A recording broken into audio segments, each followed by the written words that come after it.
दिया गया।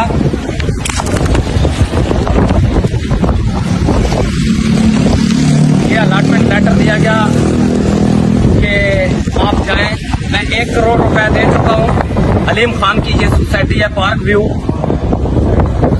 और मुझे यहाँ के ही बंदों ने, अदनान और तौकीर राय और वकास, उन्होंने कहा कि जनाब ओवरसीज में आपका प्लाट है ही कोई नहीं, और उन्होंने मुझे ये भी कहा कि हम आपके मौक़िफ़ की तायीद करते हैं।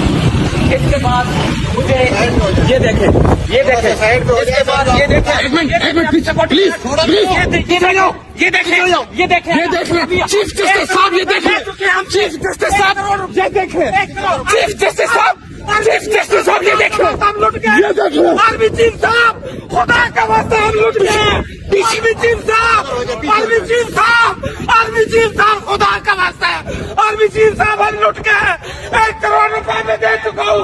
1 करोड़ रुपए मैंने दिए, और मुझे ये प्लाट दिखाने के लिए गए तो कहते प्लाट है ही कोई। खुदाया मैं कहा जाऊँ, ओ खुदाया मैं कहा जाऊँ।